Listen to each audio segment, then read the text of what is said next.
ডিমের তরকারি আপনারা বিভিন্নভাবে খেয়েছেন, তবে লুচি বা পরোটার সাথে এই রেসিপিটা একবার ট্রাই করতে পারেন। চলুন তাহলে দেখে নিই কীভাবে করতে হয়।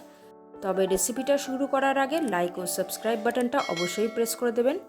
প্রথমে আমি 6টা ডিম সেদ্ধ নিয়েছি আর ওইটাকে নুন এবং হলুদ দিয়ে ভালো করে মাখিয়ে নেব। এরপর কড়াইতে দিয়ে দেব তেল। তেল গরম হয়ে আসলেই ডিমগুলোকে হালকা করে ভেজে নেব। আর আপনাদের কাছে একটাই রিকোয়েস্ট, আপনারা যারা ডলিস রেসিপি চ্যানেলটি সাবস্ক্রাইব না করে থাকেন তাহলে অবশ্যই করে নেবেন। ডিমগুলো ভাজা হয়ে গেলে ওগুলোকে তুলে নেব।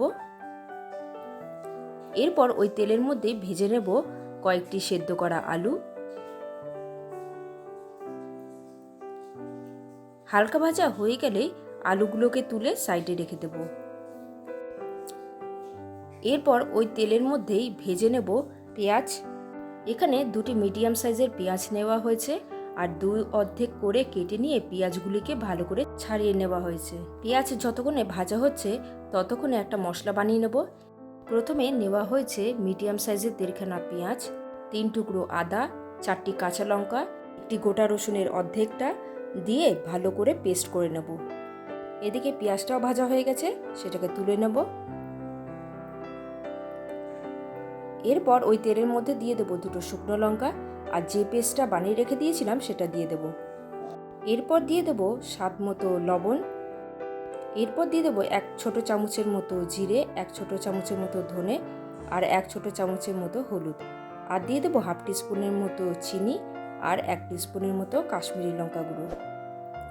আর মশলাটাকে ভালো করে কষে নেব যতক্ষণ না তেল ছেড়ে যাচ্ছে।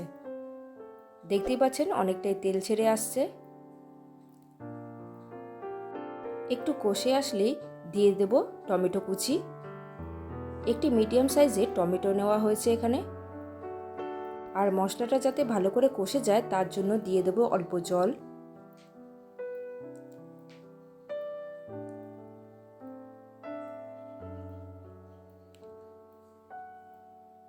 দেখতেই পাচ্ছেন অনেকটাই তেল ছেড়ে এসছে। এরপর দিয়ে দেব আলু। আলুটা দেওয়ার পর ভালো করে কষিয়ে নেব আর দিয়ে দেব পরিমাণ মতো জল। আর ঝোলটা যখনই ফুটে আসবে তখনই দিয়ে দেব ভেজে রাখা ডিম আর দিয়ে দেব ভেজে রাখা পেঁয়াজ।